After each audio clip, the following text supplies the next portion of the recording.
Where are you headed? Walking. Is there a problem? You don't live around here. I didn't know walking required residency. People don't just wander this neighborhood. Let me see some ID. Before you go any further, you just profiled a federal agent. Your camera caught all of it. At 6:42 a.m., in a gated suburban neighborhood where silence is treated like ownership, a patrol officer spots something he decides doesn't belong. A black woman, walking, alone. No call for service, no report, no crime. But the body cam captures the moment his posture changes. Shoulders tense, voice sharp, assumptions already locked in. He asks where she's going, why she's here, who she knows. She doesn't raise her voice, doesn't argue, doesn't explain herself, because for the last 18 years she's been trained never to volunteer information to someone abusing authority.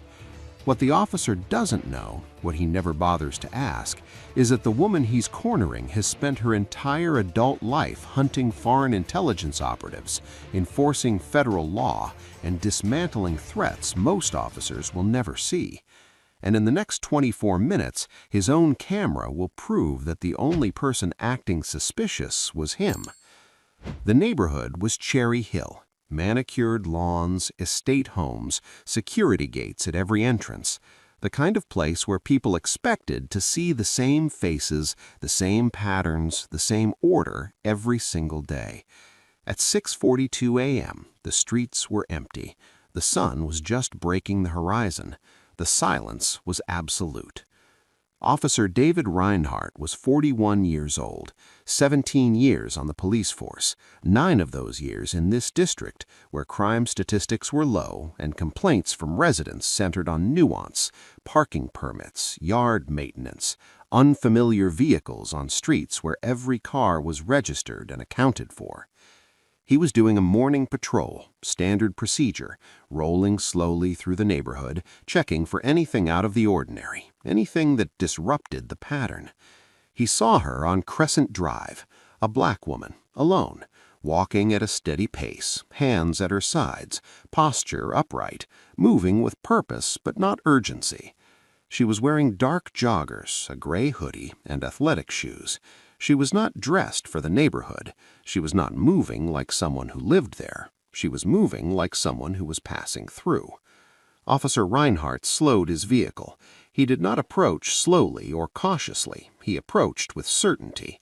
He rolled to a stop directly beside her and exited his patrol car. The body cam activated as he stepped out. The image showed the woman from less than a meter away. Her face was calm. Her breathing was steady. She was not startled, she was not defensive, she was simply a woman walking on a public street being interrupted by a police officer. "Good morning," the woman said. She spoke first. She smiled slightly. She was not waiting to be accused. Officer Reinhardt did not return the greeting. "Where are you headed?" he asked. "I'm out for a walk, morning exercise before work." "You don't live around here," Officer Reinhardt said. It was not a question. "No," the woman said. "I'm just passing through." "This neighborhood doesn't get foot traffic," Officer Reinhardt said. His tone had shifted. The casual question had become an accusation.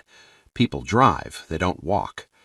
"I like to walk different routes. It's good exercise." Officer Reinhardt stepped closer. The body cam captured the invasion of space, the physical pressure being applied through proximity. "Can I see your ID?" Officer Reinhardt asked. "Am I being detained?" the woman asked. "I'm asking you a question. That's a routine request." "It's not routine if I'm not suspected of a crime, and you haven't articulated any suspicion. You've just made observations about where I am." Officer Reinhardt's jaw tightened. The body cam captured the micro-expression, the moment where he encountered resistance. "This is a private neighborhood," Officer Reinhardt said. "I have the authority to ask residents for identification. It's routine." "I'm not a resident, and I'm on a public sidewalk. The Fourth Amendment applies here." Officer Reinhardt was silent for a moment. The body cam recorded the pause, the moment where he was recalibrating his approach. "Step to the side." His hand had moved toward his belt, not toward his weapon, toward his notebook. The woman stepped to the side as requested. She kept her hands visible. Officer Reinhardt was writing something in his notebook. The body cam couldn't capture what he was writing, but his posture suggested he was documenting the encounter. "How long have you been walking in this neighborhood?" he asked. "This is my first time," the woman said. "I was exploring different routes." "At 6:42 in the morning?" Officer Reinhardt said. "In a neighborhood where you don't live?" "Yes," the woman said. "You could be casing houses," Officer Reinhardt said, "looking for homes to burglarize." "I'm not," the woman said. "I'm walking." "How do I know that?" Officer Reinhardt asked. "You don't," the woman said, "but suspicion isn't the same as probable cause, and looking like I don't fit the neighborhood isn't the same as suspicion." Officer Reinhardt's face reddened, not from embarrassment, from anger, from the resistance of someone who had never been questioned about the legal basis for his authority. "You know what?" he said. His voice had risen. "I think you're loitering. I think you're loitering with the intent to commit a crime. That's illegal." "I'm not loitering. I'm walking. Those are two different things." "You're obstructing a police investigation," Officer Reinhardt said.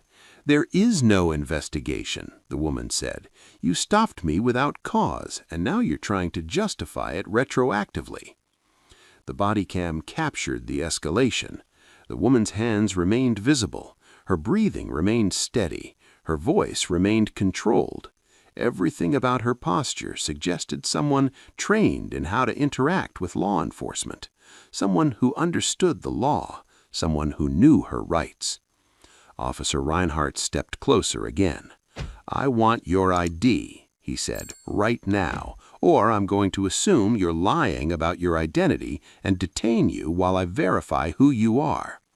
"You can't detain me without reasonable suspicion," the woman said, "and you don't have it." Officer Reinhardt's hand moved to his radio. "Dispatch, this is Unit 7, he said. "I have a suspicious person at Crescent Drive. Female, black, refusing to provide identification, possibly loitering with intent to commit a crime." The woman closed her eyes for a moment, just for a moment, but the body cam captured it. The moment of resignation, the moment where she understood that the law she had spent her entire adult life defending was about to be violated in her presence. "I'm FBI," she said. Her voice was still calm, still controlled, but something had shifted. Something had hardened.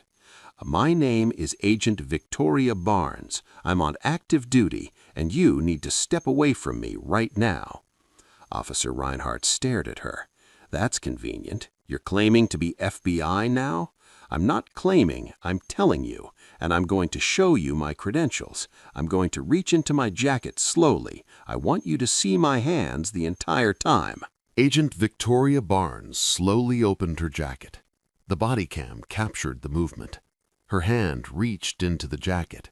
Her fingers found the credential holder. Her hand emerged. The badge was gold, federal. The seal of the Federal Bureau of Investigation was visible, unmistakable.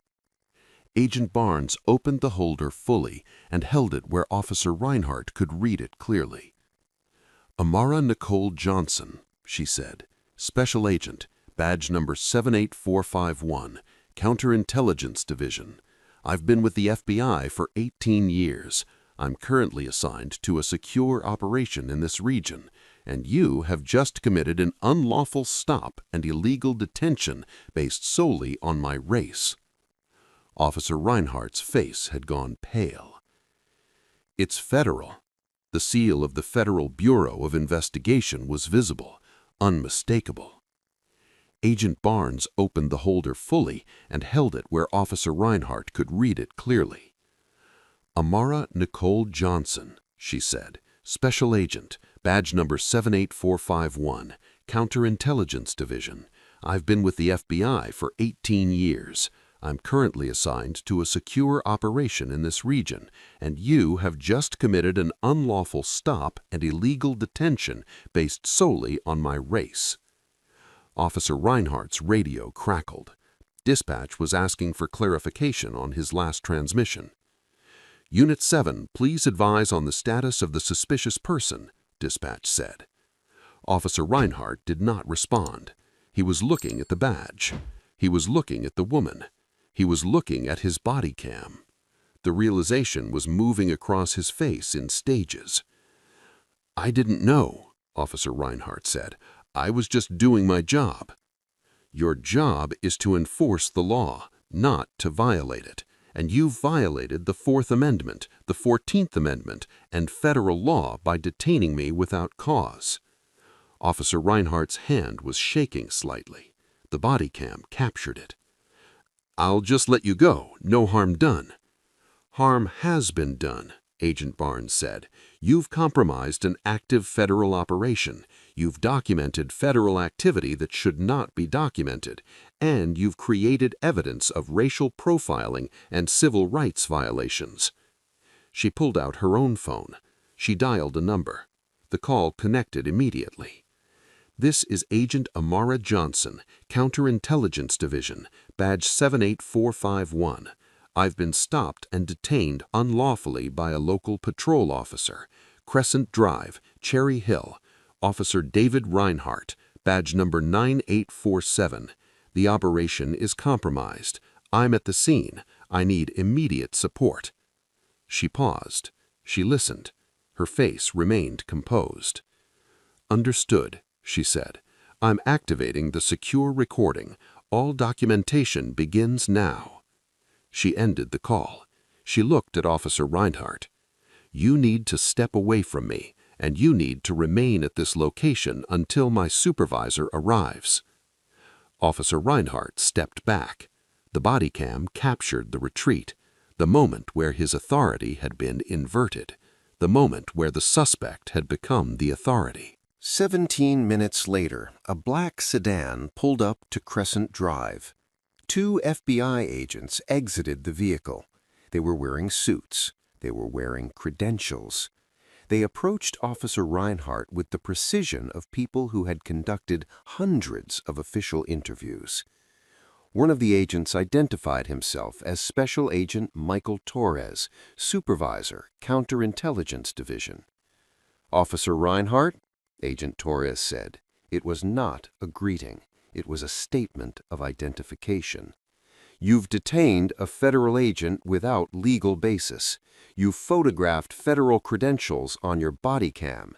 You've documented an active federal operation. Do you understand what you've done?" Officer Reinhardt did not answer. "I'm going to need your body cam," Agent Torres said. "I'm going to need you to step away from Agent Barnes, and I'm going to need you to remain here while we determine the extent of the operational damage." Officer Reinhardt removed his body cam and handed it to Agent Torres. His hands were steady now, but his face was no longer pale. It was ashen. Agent Torres took the body cam. He examined it. He nodded to his partner, who was now speaking into a radio in low, urgent tones. "The operation site is exposed," the second agent said into the radio. "All personnel are to withdraw. Facility C is compromised. Relay immediately." The transmission was complete. The operation had been shut down. The surveillance had been terminated. Months of federal work, intelligence gathering, pattern analysis, security assessment had been undone by a single unlawful stop. A patrol supervisor arrived, then a captain, then a sergeant from Internal Affairs. Agent Torres explained what had occurred. He explained the legal violations. He explained the operational consequences. He explained that this was now a federal matter and that Officer Reinhardt's continued presence at the scene was not optional. Officer Reinhardt was escorted to his patrol vehicle. He was told to report to his station immediately and to speak to no one about what had occurred. He was told that the body cam footage would be seized as evidence. By 7:15 a.m., Officer David Reinhardt's routine morning patrol had become a federal investigation. Internal Affairs opened a file before Officer Reinhardt arrived at the station. The contents were clear: unlawful stop, unlawful detention, racial profiling, and obstruction of a federal operation. The investigation took 3 days. By day 3, the findings were devastating. The stop had no legal basis. The detention was unconstitutional. The officer's actions were driven by racial profiling. The body cam footage showed all of it. By day 5, Officer Reinhardt was terminated. Not suspended, terminated. His badge was revoked. His certification was suspended pending revocation. His employment was terminated for cause.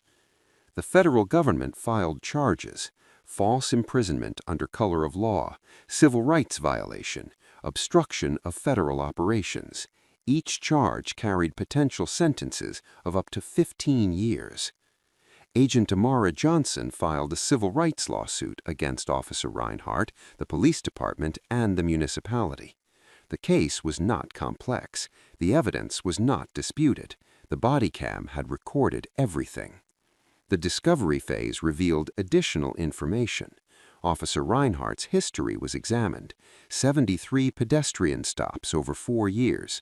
58 of those stops involved people of color. Of those stops, 42 had resulted in citations or arrests. Of those arrests, all but 5 had been for minor violations or no violation at all.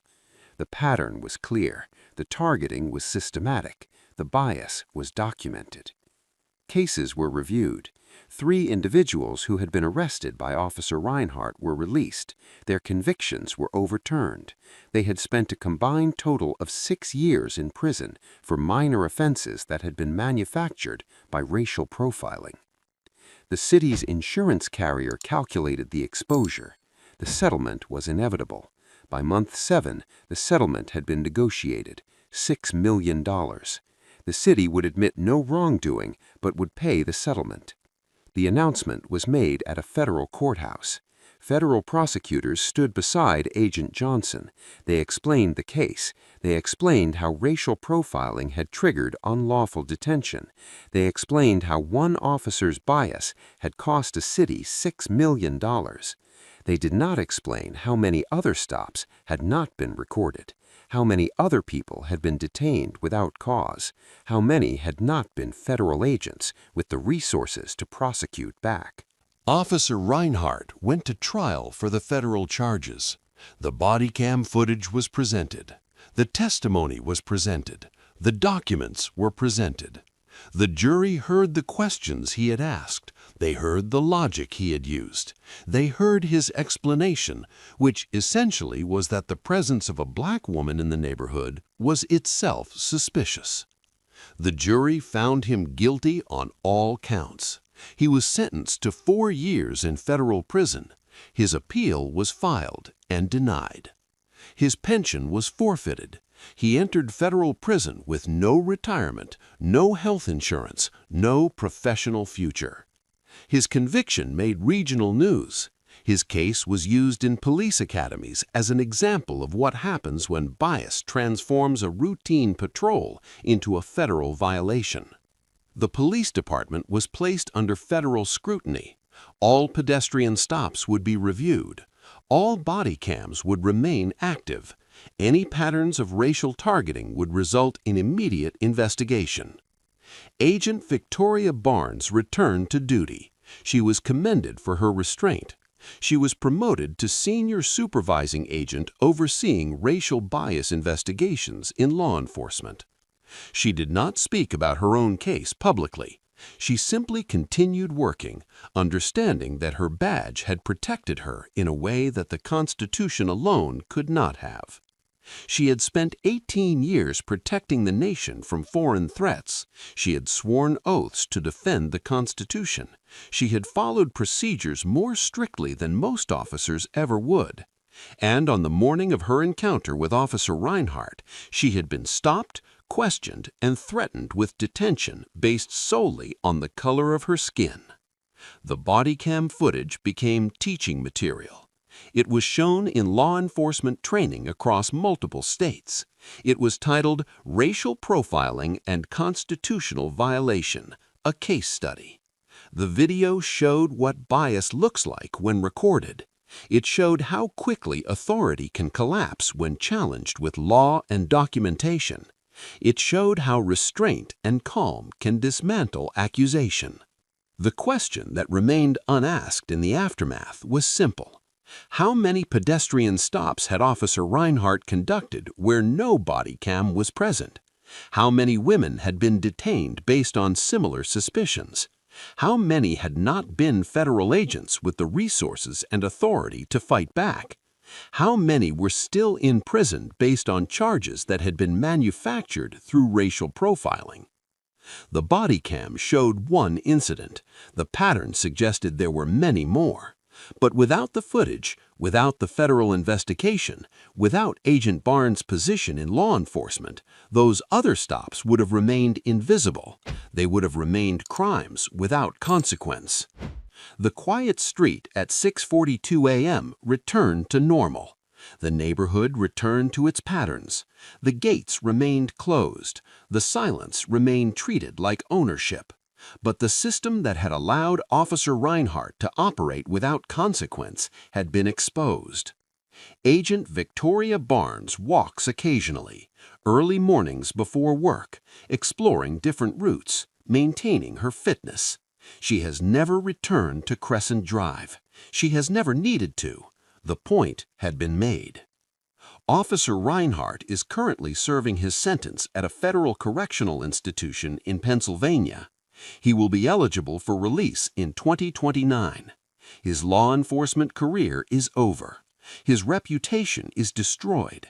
His certainty about his own authority has been replaced with the knowledge that the woman he stopped, questioned, and threatened with detention was better trained in the law than he ever was.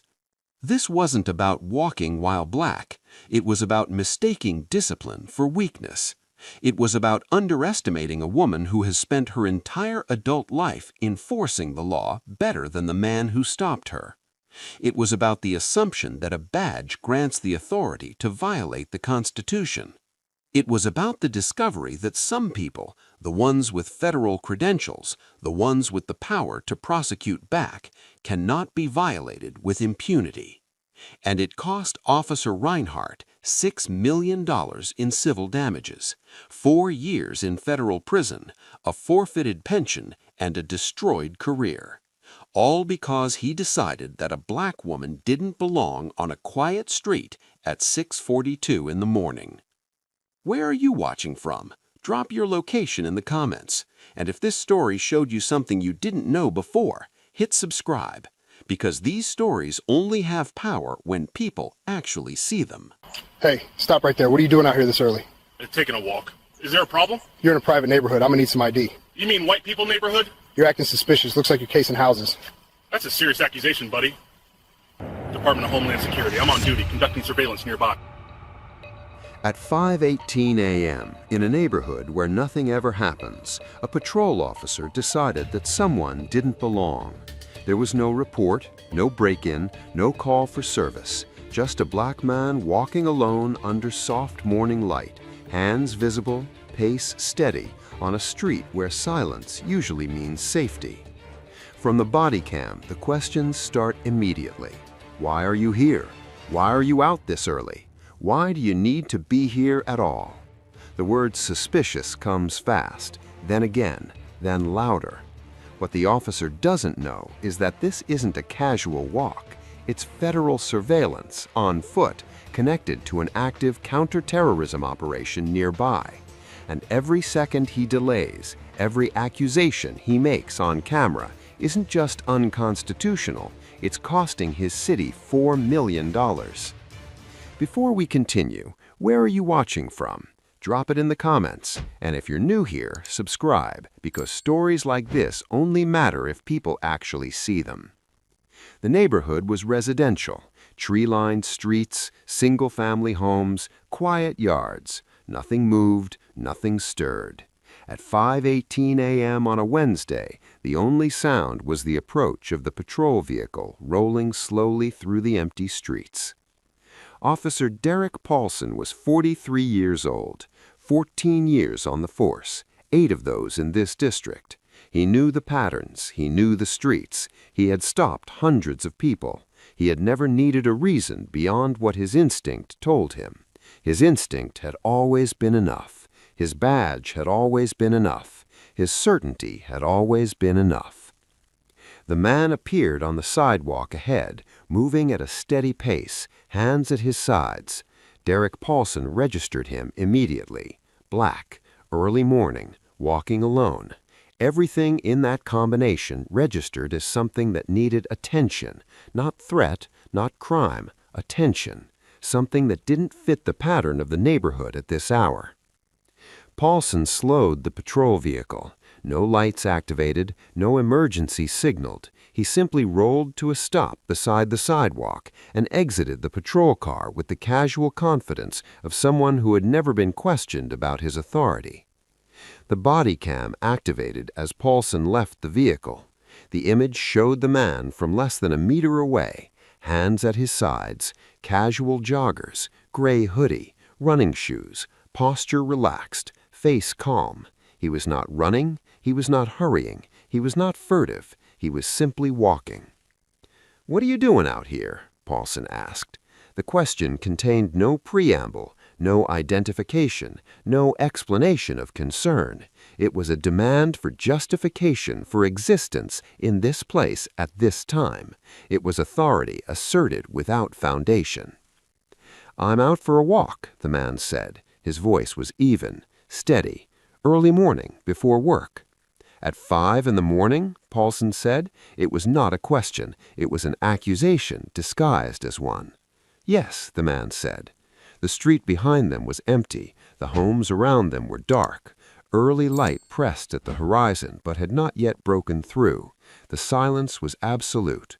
Only two voices existed in the neighborhood at this moment, one belonging to an officer, one belonging to a man in a hoodie.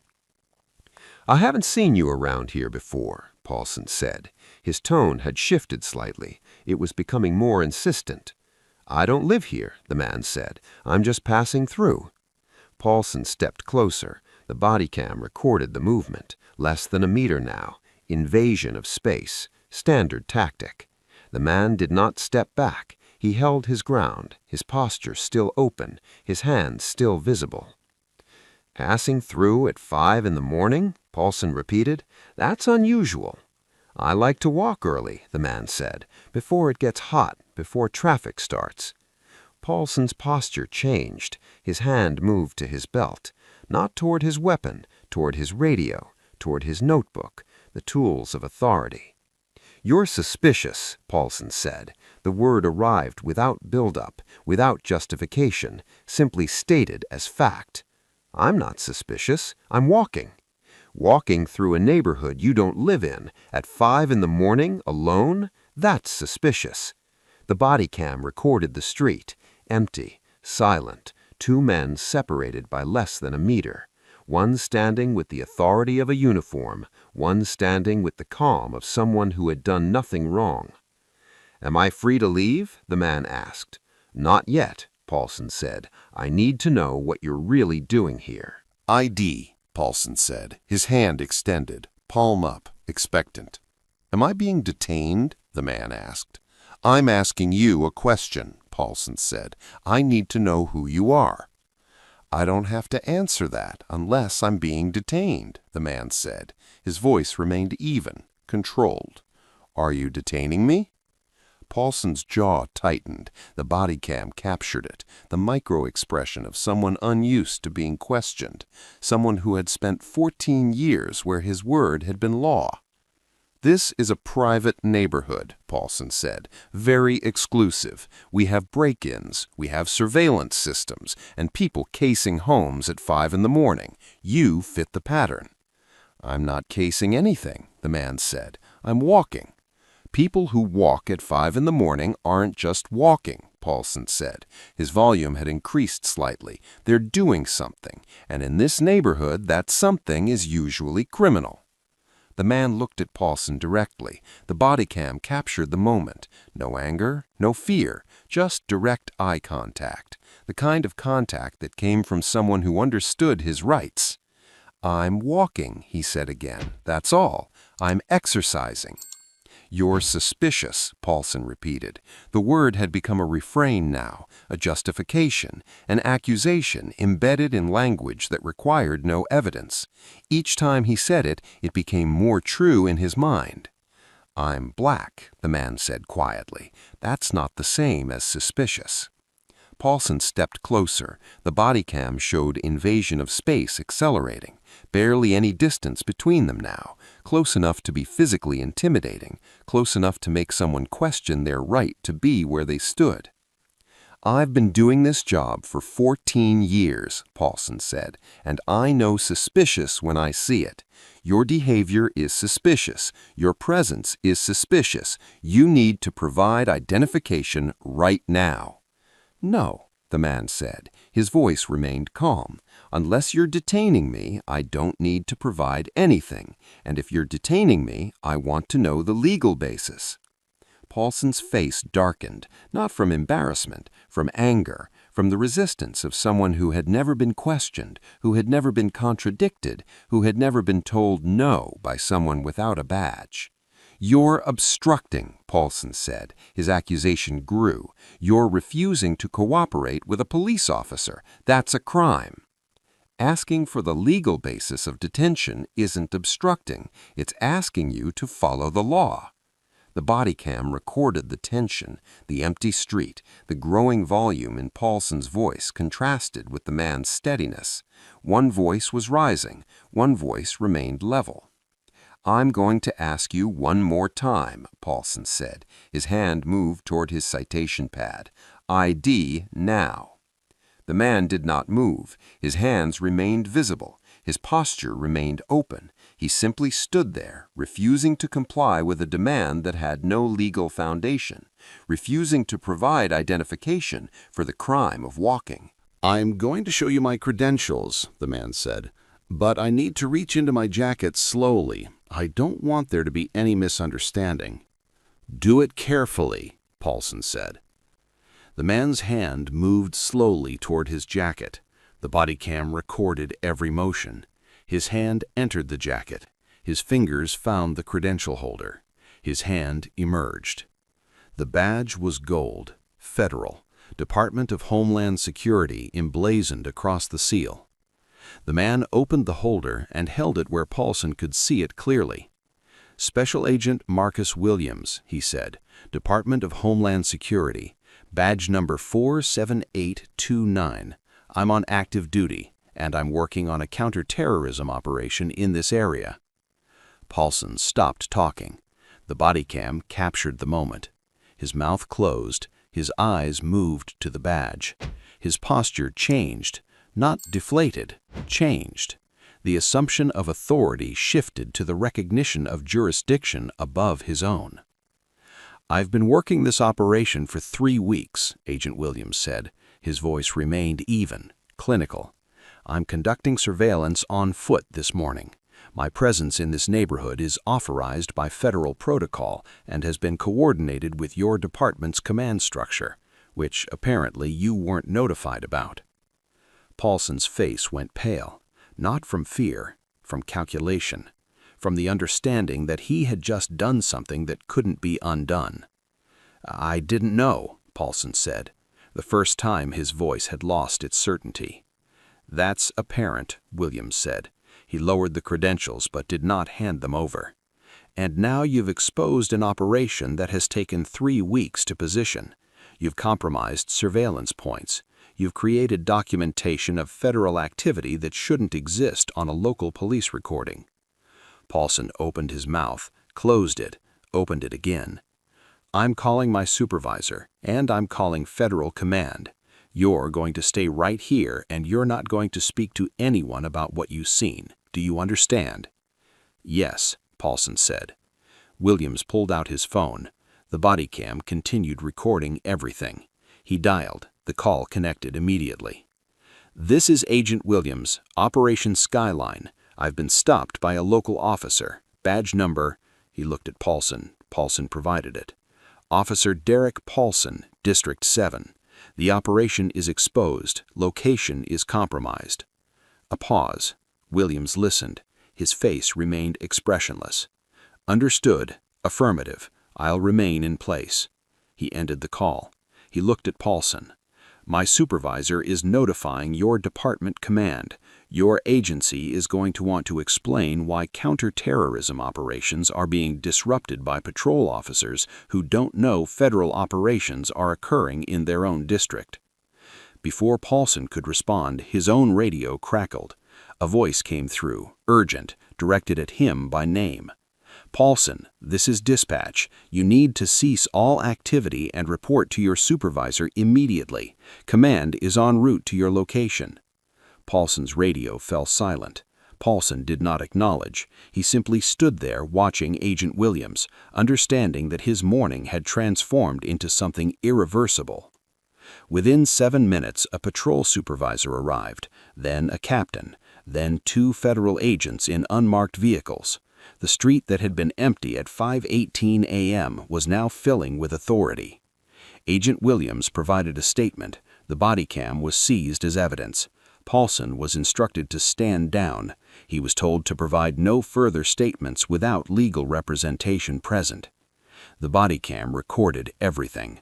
The arrival of supervisors, the urgent conversations, the immediate removal of Paulson from the scene, the federal agents taking possession of the recording device. By 6:15 a.m., Officer Derek Paulson was sitting in a patrol car, suspended from duty, awaiting notification of what would come next. My supervisor is notifying your department command, Williams said. Your agency is going to want to explain why counterterrorism operations are being disrupted by patrol officers who don't know federal operations are occurring in their own district. Before Paulson could respond, his own radio crackled. A voice came through, urgent, directed at him by name, calling him back. Paulson, this is dispatch. You need to cease all activity and report to your supervisor immediately. Command is en route to your location. Paulson's radio fell silent. Paulson did not acknowledge. He simply stood there, watching Agent Williams, understanding that his morning had transformed into something irreversible. The calculation was happening in real time. Everything he had done, everything he had said, all of it recorded, all of it evidence. Within 7 minutes, a patrol supervisor arrived, then a captain, then 2 federal agents in unmarked vehicles wearing suits. The street that had been empty at 5:18 a.m. was now filling with authority stacking above him, federal authority above local authority above his own. Agent Williams provided a statement to the federal agents. The body cam was seized as evidence. Paulson was instructed to stand down. He was told to provide no further statements without legal representation present. The body cam recorded everything: the arrival of supervisors, the urgent conversations, the immediate removal of Paulson from the scene, the federal agents taking possession of the recording device, the moment when it became clear that this was no longer a local matter, this was federal. By 6:15 a.m., Officer Derek Paulson was sitting in a patrol car, suspended from duty, awaiting notification of what would come next. Internal Affairs opened an investigation by 7 a.m. The body cam footage was reviewed. The timeline was clear. No call for service, no report of crime, no justification for the stop itself, simply Officer Paulson's decision that presence required explaining. The investigation took 2 weeks. During that time, Paulson was placed on administrative leave. His union representative advised him to remain silent. His legal counsel advised him that the situation was serious, that the evidence was overwhelming, that the best outcome might be a resignation before charges were filed. The findings were completed by the end of month 1. Bias indicators were documented. Racial profiling was flagged. Fourth Amendment violations were confirmed. Obstruction of federal operations was established. The stop itself was ruled unconstitutional. By month 2, Paulson received notice of his termination. 14 years on the force, 14 years of stops and arrests and authority exercised without question, gone. His badge was revoked. His certification was suspended pending review. His employment with the department ended. The pension he had been building toward, the retirement he had been planning, all of it compromised. The federal government filed charges: false imprisonment under color of law, violation of civil rights, obstruction of federal operations. The charges carried potential sentences totaling 15 years. Agent Williams filed a civil rights lawsuit. The city was named as defendant. The federal government filed a statement supporting the lawsuit. The case was straightforward. The evidence was indisputable. The body cam had recorded everything. The discovery phase revealed additional information. Paulson's history was examined. Previous stops were reviewed. A pattern emerged. 47 pedestrian stops over 3 years. 39 of those stops involved Black or Latino individuals. 9 of those stops had resulted in arrests based on Paulson's testimony alone. No corroborating evidence, no additional witnesses, just his word against theirs. Cases were reopened. Convictions were examined. 2 individuals who had been convicted based on Paulson's testimony were released. Their convictions were overturned. They had spent a combined total of 4 years in prison for crimes that had never been substantiated beyond Paulson's accusations and the assumptions he carried. The city's insurance carrier was notified. The exposure was calculated. The liability was astronomical. The settlement negotiations began almost immediately. The city's lawyers knew they were defending the indefensible. They knew the body cam was evidence.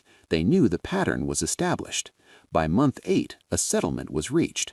$4 million. The city would admit no wrongdoing, but would pay the settlement. Agent Williams would receive $3 million for damages. The 2 individuals whose convictions had been overturned would receive $500,000 each for wrongful imprisonment. The settlement was announced at a press conference. Federal prosecutors stood beside Agent Williams. They explained the case. They explained how the body cam had documented the violation. They explained how a simple pedestrian stop had exposed systemic patterns of bias and abuse.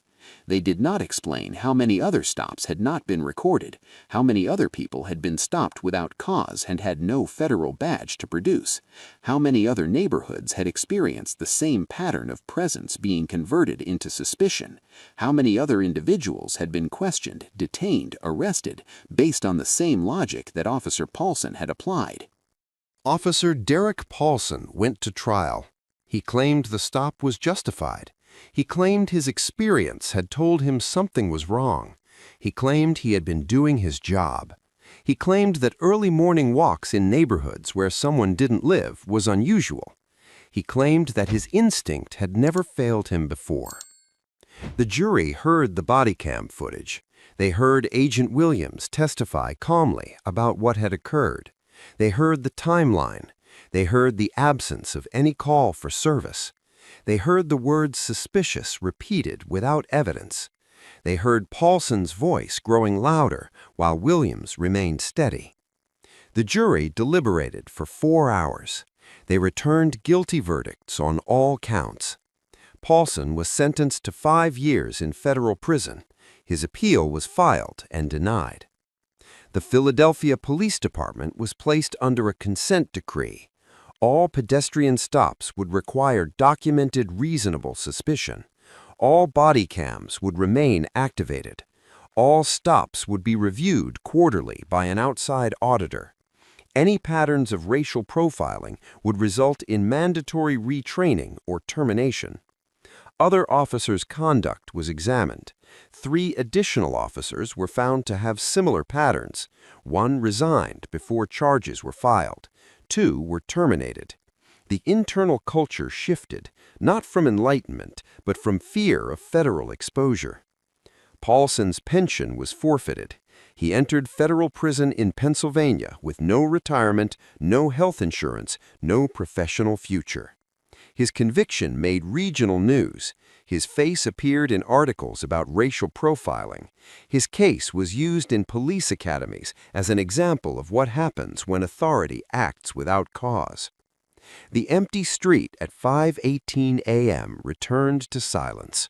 The patrol vehicle was assigned to another officer.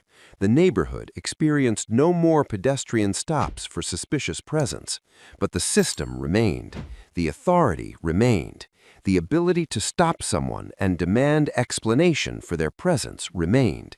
And every other person without a federal badge remained exposed to exactly what had happened to Agent Marcus Williams on that Wednesday morning. That's what this case shows. Not a problem solved, but a system exposed. Not victory, but documentation. Not justice for all, but justice for one, and $4 million in proof of what was done to the rest. Where are you watching from? Drop your location in the comments. And if this story showed you something you didn't see before, hit subscribe, because these stories only matter if people actually see them. Who does this vehicle belong to? You don't look like the owner. It's mine. I'm gonna need to search it. Do you have probable cause? Step back, don't make this difficult. I'm Dr. Anthony Shaw, Administrator of the DEA. This is a federal vehicle. At 3:18 p.m. in a gated neighborhood outside a major U.S. city, a patrol officer believed he'd just found something worth seizing. The SUV was spotless, unmarked, expensive. The driver didn't argue, didn't rush, didn't explain himself. That calm only made the officer more suspicious. From the moment the lights flashed, the questions weren't about speed or traffic violations. They were about ownership, about money, about how someone like him could afford a vehicle like that. The officer pressed for a search, hinted at cash, suggested contraband. What he didn't realize was that the man standing in front of him wasn't hiding anything. He was protecting something. Because this wasn't a luxury SUV, it was a secure federal vehicle. And the person the officer was about to detain wasn't a suspect. He was the administrator of the entire Drug Enforcement Administration. Before we continue, where are you watching from? If this is your first time here, hit subscribe. Stories like these only matter when people see how power actually collapses. The neighborhood sat in an affluent suburb approximately 12 miles from downtown. Gated entries controlled access.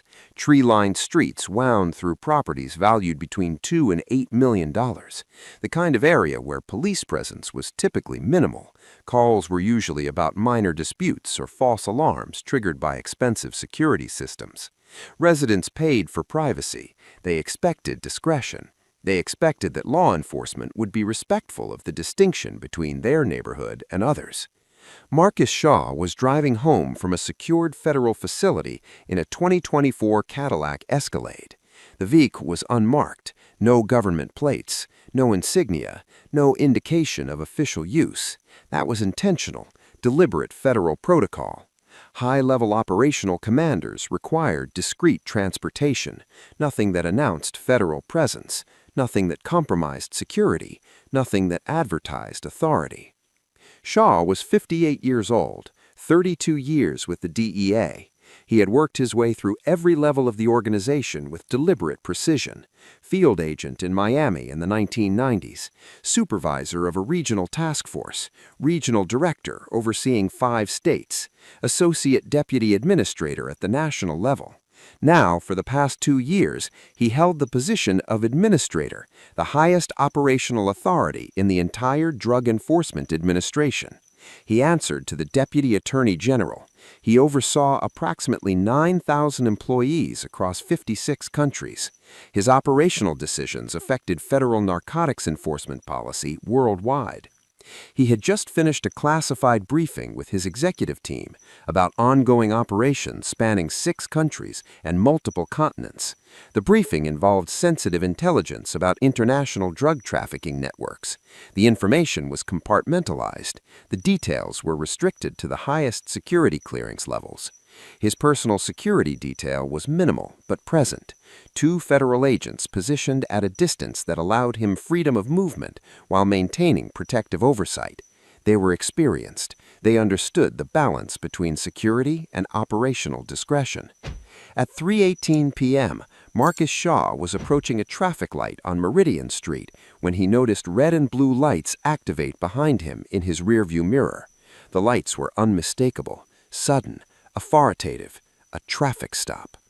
He had done nothing wrong. He wasn't speeding. He had maintained consistent speed in the residential zone. He wasn't weaving between lanes. He wasn't making illegal turns. He wasn't violating any traffic laws. He was simply driving home from work in a vehicle he owned personally, purchased with his accumulated salary over 2 years, registered under his name with complete documentation, insured appropriately through a standard commercial provider. He pulled over smoothly into a residential area near the entrance to the neighborhood. The patrol car pulled in behind him, lights still flashing, creating a scene visible to anyone in the surrounding homes. The patrol car's engine remained running. The officer didn't immediately exit the vehicle. Shaw waited. After approximately 45 seconds, the officer emerged from the vehicle. His hand rested casually on his belt near his duty weapon. He moved toward the driver's side window with the practiced gait of someone conducting dozens of traffic stops each month. This was routine for him, automatic. His body cam activated automatically when he stepped out of the patrol car, standard protocol for all traffic interactions. Shaw lowered his window. He kept his hands visible on the steering wheel, exactly as he had been trained in federal protocol. He understood the dynamics of traffic stops. He understood how authority functioned at the local level. He understood that this was a moment that could escalate or de-escalate, depending on how he responded. The officer was James Kowalski, 43 years old, 11 years on the force. He had been with the police department since 2013. His service record showed no complaints filed. His conduct reviews were satisfactory.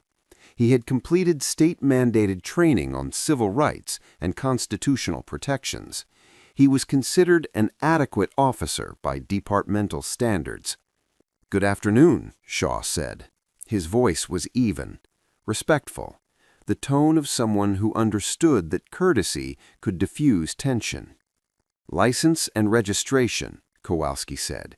"No greeting, no explanation for the stop, no statement of why he had activated his lights, just demands issued with the authority of someone who expected obedience." Shaw reached over slowly and retrieved his registration from the glove compartment. The movement was deliberate and visible. He wasn't reaching for anything else, wasn't concealing his movements. He removed his license from his wallet. He held both documents and handed them through the window without comment. Kowalski looked at the license, then at Shaw, then at the vehicle, examining it through the window. His expression shifted slightly, a tightening around the eyes. His jaw moved. Something about what he was seeing, or who he was seeing, had triggered a response. "This your car?" he asked. His tone carried skepticism, the kind of disbelief that suggested he didn't believe the answer before Shaw provided it. "Yes," Shaw said simply.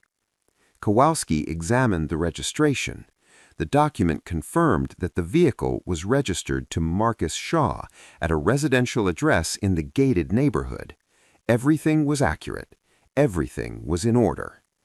"You own this?" he asked. His voice had changed. It carried doubt now, not the casual skepticism of a routine stop, but something more pointed, something that suggested he didn't believe that the man in front of him could legitimately own such a vehicle. "I do," Shaw said. His voice remained calm, measured, exactly the kind of composed demeanor that, in Shaw's experience, would be interpreted as suspicious by some officers. Composure sometimes triggered more suspicion rather than less. Remaining calm was sometimes read as having something to hide. "Where'd you get the money for this?" Kowalski asked. The question wasn't about the stop anymore. It wasn't about traffic violations. It was about wealth, about how it was obtained, about whether it was legitimate. Shaw didn't immediately answer. He understood what was happening. He had prosecuted cases in his youth before joining the DEA.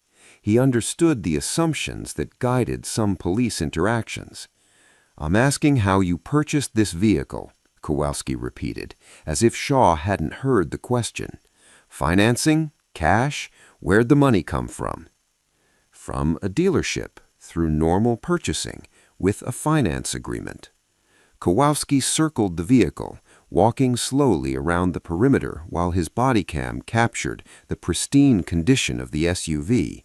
No dents, no scratches, no wear. Recent model year. All maintenance current. The kind of vehicle someone with significant financial resources would purchase and maintain meticulously.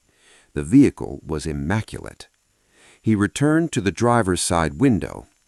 "Nice car," he said. "Really nice. How much you spend on this?" $87,000, Shaw said. "Why are you asking?" "Just curious," Kowalski said, but there was nothing casual about the curiosity. "Not many people afford a car like this through normal means. Usually involves some kind of activity that brings significant income, narcotics, illegal enterprises, that sort of thing. Drug trafficking operations, money laundering, that's typically how people end up with vehicles this nice at your age." Shaw understood immediately and completely what was happening. He had seen this before in his career, the assumption that wealth, particularly in the hands of a black man, indicated criminality, the automatic conflation of financial success with illegal activity, the implicit accusation that his prosperity was a red flag rather than the result of decades of professional work. "I am a federal employee. My income is public record. My salary supports this purchase. It's not complicated." "A federal employee," Kowalski repeated, drawing the words out as if they were suspicious in themselves. "Doing exactly what exactly? Federal employee covers a lot. Could be anything. Could be something that explains how you got the cash for this." Shaw hesitated. His position was classified to a degree that went beyond normal confidentiality. His operational details were not appropriate for discussion with a local patrol officer who had initiated a stop without articulating any legal justification. His command responsibilities were sensitive. His daily activities involved classified information. "I work for a federal agency," Shaw said. "My employment is documented. My background has been vetted at the highest security level. That's all I can appropriately discuss." "Federal agency? DEA, FBI, ATF, immigration? Which one?" "I'm not required to answer that question, and I'd like to know the traffic violation that prompted this stop." Kowalski was quiet for a moment. His body cam captured his expression tightening. "I'm going to need you to step out of the vehicle," he said. "For what reason?" Shaw asked. "You haven't cited a traffic violation. You've asked me questions about my employment and my vehicle ownership, but you haven't stated a legal basis for this stop or a reason to remove me from my vehicle." "I'm asking you to exit the vehicle," Kowalski repeated, his tone harder now. "That's a lawful order. You can comply, or we can make this complicated. Your choice." Shaw unbuckled his seatbelt. He opened the door and stepped out. He kept his movements slow and deliberate. He kept his hands visible on his sides. He understood the dynamics of this situation better than almost anyone in law enforcement. He had trained officers. He had overseen civil rights compliance. He had reviewed cases of unjustified stops. He knew the protocol. Kowalski directed Shaw to stand near the front of the SUV, away from the door where he had limited ability to retreat. Shaw complied. The body cam captured the positioning. Shaw standing in open space in his home neighborhood, standing in a location where neighbors could see him, standing with his hands visible while a police officer maintained control of the vehicle and the interaction. "You carrying any contraband in this vehicle?" Kowalski asked. The word contraband was specific. It suggested drugs. It suggested weapons. It suggested something illegal. "No," Shaw said. "You transporting any cash, any large amounts?" "No," Shaw said. "Any narcotics, any controlled substances, any pharmaceutical medications not in a pharmacy container?" "No," Shaw said.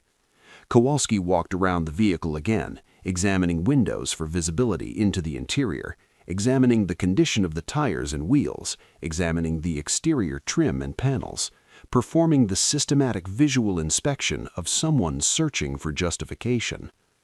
A federal employee with a vehicle like this, keeping it in pristine condition, driving home from somewhere at mid-afternoon? Kowalski said. A lot of people involved in lucrative criminal enterprises have similar patterns, similar vehicles, similar attitudes about their assets. They maintain their vehicles because they're using them to project status, to show success, to indicate that they're doing well financially. That's a known indicator. I'm not involved in any criminal enterprise, Shaw said. You've asked me directly. I've answered directly. I'm exercising my right to refuse further questioning. You wouldn't tell me if you were. That's the thing about this. I need to verify independently. I'm going to need to search the vehicle. Do you have probable cause? Shaw asked. Kowalski's jaw tightened. He was silent for a moment. The condition of the vehicle, your evasiveness about your employment, your possession of significant assets, your presence in this neighborhood, these are all indicators, Kowalski said. Those aren't indicators of probable cause, Shaw said. His voice remained calm, but there was an edge now, an awareness that he was dealing with someone determined to fabricate justification for an illegal search. Probable cause requires specific, articulable facts that suggest criminal activity. Owning a nice vehicle is not a crime, not in this country. Refusing to provide personal employment details is not suspicious. It's a constitutional right. Remaining calm during a traffic stop is not evasive behavior. It's the appropriate response. I'm asking for your consent to search, Kowalski said. I don't consent. I explicitly decline consent to search. You can document that I have refused consent. Your refusal is suspicious. If you have nothing to hide, you wouldn't object to a simple search. Law-abiding citizens cooperate. Law-abiding citizens also have Fourth Amendment rights, Shaw said. I'm declining consent. That's my right. I'm not obstructing anything. I'm exercising Fourth Amendment protections against unreasonable search. Kowalski was silent for a moment longer. His body cam captured his expression hardening, the moment when frustration turned into something else, into determination, into the decision that he would proceed regardless of the response he received. I'm going to search this vehicle, he said. You can cooperate or not, your choice, but I will search it. You don't have probable cause, Shaw said. Searching without probable cause or consent would be an illegal search. Any evidence discovered would be inadmissible, and you would be in violation of federal civil rights statutes regarding unlawful detention and unreasonable search. I'll be the judge of what's legal, Kowalski said. I've been doing this 11 years. I know what suspicious looks like, and this looks suspicious. Everything about this situation looks suspicious. He reached toward the door handle of the SUV. Shaw raised his hand. Stop, he said. His voice was firm, but not raised. I need to show you something. Kowalski paused. His hand froze on the door handle. I'm reaching for my credentials, Shaw said. Federal credentials. Please don't misinterpret my movement. I'm reaching for my jacket pocket. Slowly. He moved his hand with exaggerated deliberation, understanding the dynamics of the moment, understanding that sudden movements could be misinterpreted, understanding that this was a critical juncture where miscommunication could create serious consequences. He retrieved a leather credential case from his jacket, federal seal embossed on the front in gold. The case was worn from years of use. It was clearly official. He opened it slowly. The badge was visible. Federal, official, gold and silver with the distinctive DEA seal. The photograph inside matched the man standing in front of Kowalski. The name read Marcus Shaw. The title read Administrator, Drug Enforcement Administration. The credential was current, valid. Everything about it was authentic. Kowalski's face went completely blank. His hand dropped from the door handle. His entire posture changed, not into deference, but into something closer to shock. The realization that the situation had shifted in ways he couldn't control. The understanding that he had made a catastrophic miscalculation. I am the administrator of the Drug Enforcement Administration, Shaw said calmly. His voice remained steady and measured. This vehicle is a secure federal vehicle used for my official duties. You are currently in violation of federal statutes regarding obstruction of federal operations. You have detained a federal officer without legal justification. You have attempted to fabricate justification for an illegal search, and you have done all of this while I remained calm, compliant, and cooperative. A second vehicle pulled up behind the patrol vehicle. Two federal agents, part of Shaw's security detail, emerged and approached Kowalski's patrol car. They weren't aggressive, they were professional. Their identification was visible, their authority was clear, their presence was unmistakable. This interaction is now being documented by federal security personnel. Your body cam footage is being retained as evidence of federal civil rights violations. Your patrol vehicle's in-car camera footage is being secured, and this matter is being reported to the highest levels of federal law enforcement authority. The FBI's Civil Rights Division will be conducting a parallel investigation. Kowalski's supervisor, Captain David Rodriguez, arrived within 8 minutes. Rodriguez understood immediately from the federal presence what had occurred. He had been on the force for 22 years. He knew the protocol for federal involvement. He knew the implications.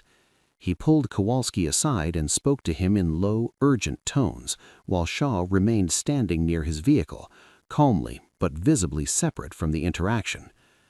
Rodriguez's face showed the strain of understanding the magnitude of what had just occurred under his officer's command. Federal agents took custody of Kowalski's body cam. They took Kowalski's patrol vehicle's in-car camera footage. They photographed Kowalski's uniform and weapon. They documented the exact location of the traffic stop, the time, 3:18 p.m., the duration, 11 minutes and 43 seconds, and the complete absence of any articulated traffic violation that had preceded the stop.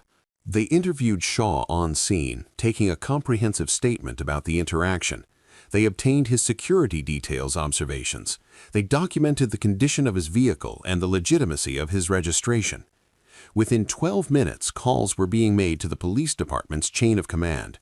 The chief of police was notified by Captain Rodriguez. The city's legal department was notified by the chief of police. The city manager was notified.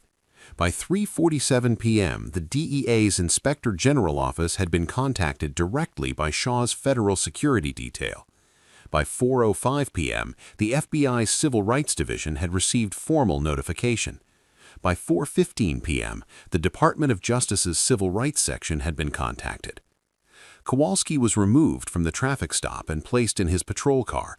He was driven back to the police station without being read his rights. He wasn't under arrest, but he was effectively detained for questioning. His badge was secured. His weapon was secured. He was placed on immediate administrative leave pending investigation. Shaw was escorted back to his vehicle by federal agents. The security detail confirmed the integrity of the vehicle. No tampering, no damage, no evidence collection performed. Shaw was driven home in a follow-up vehicle while federal personnel documented everything about the initial traffic stop. Photographs, measurements, the exact location where he had stood, the trajectory of Kowalski's sight lines. The body cam footage showed exactly what had occurred: the casual racism, the assumption of criminality based on wealth and race, the pressure for a search without legal justification, the refusal to accept legitimate reasons for declining to provide more information, the repeated returns to the vehicle's condition as evidence of suspicion. All of it documented, all of it recorded, all of it preserved as evidence of bias and civil rights violation.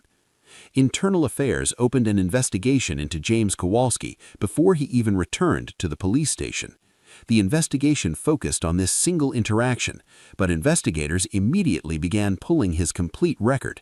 They reviewed his previous traffic stops systematically. They examined patterns in his stops over the past 11 years of employment. What they found was striking and systematic. Over the past 3 years specifically, 73% of Kowalski's traffic stops involved black drivers. Over the past 5 years, the percentage was 68%. Of the stops involving black drivers, only 18% resulted in citations or warnings. 37% resulted in searches being requested without probable cause. Of those searches for which documentation existed, drug paraphernalia or cash was allegedly discovered in 40% of cases. The pattern suggested that Kowalski's searches were targeting specific demographics and that when documentation was unavailable or incomplete, he had discretion to claim discoveries that may not have actually occurred. The pattern suggested systematic bias. Internal Affairs submitted its initial findings within 5 days. The investigation was thorough and detailed. The conclusion was unambiguous that Kowalski had engaged in bias-based policing, unlawful detention of citizens, violation of Fourth Amendment rights, and conduct unbecoming of an officer. By the end of the second week, James Kowalski was terminated from the police department.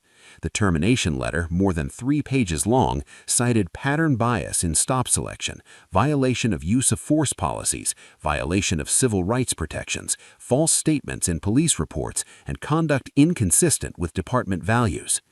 His police certification was revoked by the state licensing board. The revocation was permanent. He would never work in law enforcement again. Any future employment would have to disclose the reason for his police decertification. Any background check would reveal the civil rights violations he had committed. Marcus Shaw filed a federal lawsuit against the city on personal grounds, not on behalf of the DEA. The lawsuit was filed in federal district court. It cited unlawful detention, violation of civil rights under 42 U.S.C. Section 1983, Fourth Amendment violations, and deliberate indifference to constitutional protections. The lawsuit specifically mentioned the pattern of bias evident in Kowalski's stop record over his employment history. The city's legal department immediately entered settlement negotiations. They understood the exposure. They understood the precedent a trial would create. They understood that litigating against the administrator of the DEA in federal court would be not just costly, but potentially devastating to the city's reputation and finances. Within 3 weeks, a settlement agreement was reached for $847,000. The settlement included no admission of liability from the city, standard language in such agreements. The settlement required mandatory training for all patrol officers on civil rights protections, Fourth Amendment requirements, and bias recognition. The settlement established a community oversight board to review patterns in traffic stops across the department. The police department released a brief public statement. "We have completed our investigation into a traffic stop conducted on October 15th. The officer involved in the stop has been terminated from employment. The department remains committed to professional conduct and constitutional compliance. We have implemented enhanced training and oversight mechanisms to prevent similar incidents in the future." No officer was named publicly. No details of the settlement were disclosed. No details of the allegations were specified. The statement was designed to limit damage while appearing responsive to the incident. The story made regional news. Local media outlets reported federal officials subjected to unlawful traffic stop by local police. The coverage was brief and factual. The DEA issued no public statement regarding the incident. Marcus Shaw declined media interviews. His office emphasized that the matter was resolved and that they were moving forward. What wasn't reported publicly in any comprehensive way was the operational security complication the incident had created. Shaw's secured vehicle had been identified by a local police officer. The secure travel patterns from federal facilities to his residence had been compromised. Federal security protocols had to be reassessed. Alternative routes were established. New vehicles were arranged. The incident, while resolved quickly at the legal and administrative levels, had created lasting complications in ongoing federal operations. Resources that should have been dedicated to narcotics enforcement had to be redirected to security concerns. The broader pattern that the Internal Affairs investigation had identified wasn't addressed comprehensively by the settlement or the termination. How many other drivers had been stopped based on asset suspicion? How many searches had been conducted without probable cause? How many cases had been prosecuted based on alleged discoveries that may have been fabricated or that came from illegal searches? The city ordered a comprehensive audit of traffic stops from the past 5 years. The audit examined records from all patrol officers in the jurisdiction. It looked for patterns similar to those identified in Kowalski's record. The audit identified 147 stops by 6 different officers that showed similar patterns. similar demographics, similar search requests without articulated probable cause, similar alleged discoveries of contraband or cash. Of those 147 stops, 43 had resulted in arrests. Those 43 cases were reviewed systematically. 5 were identified as having evidence of constitutional violations. The individuals in those cases were offered the opportunity to have their convictions vacated if they wished to pursue it. 2 individuals accepted and had their convictions overturned. One had served 18 months in county jail on a drug possession conviction based on alleged evidence discovered during an unlawful search. He was released. He sued the city separately. That settlement was sealed and confidential. The other 3 individuals chose to remain convicted despite the identified constitutional violations. They believed that the cost of relitigation, the uncertainty of new trials, and the potential for continued prosecution made fighting the conviction more risky than accepting it. One individual who did accept had spent 18 months in county jail on a drug possession conviction based on alleged evidence discovered during an unlawful search. He was released immediately. He sued the city separately. That settlement was sealed and confidential. The amount was never disclosed. He was provided expungement of his record and was reinstated to his previous employment.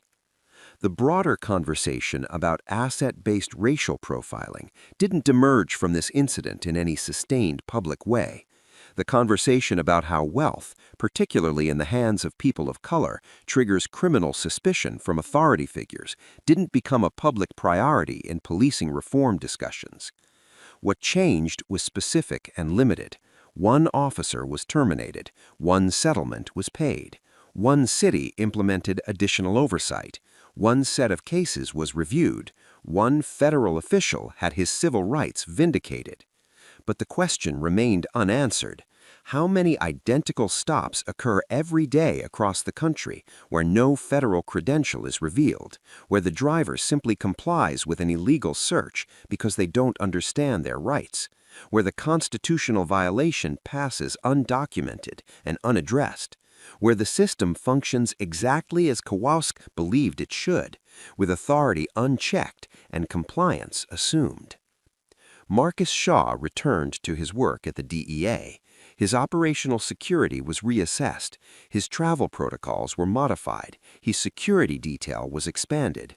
He continued his duties as administrator, aware that this incident, this single traffic stop in a gated neighborhood lasting 11 minutes and 43 seconds, had exposed vulnerabilities in federal operational security and had forced a painful reckoning with the reality of how race and wealth intersected in law enforcement interactions.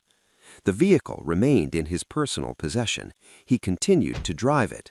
He understood that the stop, while resolved, had demonstrated how assumptions about wealth and race could override training, policy, and constitutional protections. He understood that he had been privileged by his federal position. He understood that most people didn't have that privilege. Where are you watching from? Drop your location in the comments. And if this story showed you something about asset-based profiling and the assumption that wealth equals guilt, hit subscribe, because what happens when silence is mistaken for weakness matters. It matters when federal authority has to assert itself against local law enforcement making unfounded assumptions. It matters when wealth, in certain hands, is treated as inherent guilt. And it matters most when the person being stopped has the power to hold the system accountable, because most people don't. This story ended with justice because one man had federal credentials and federal resources. But that raises the hardest question. What happens to everyone else?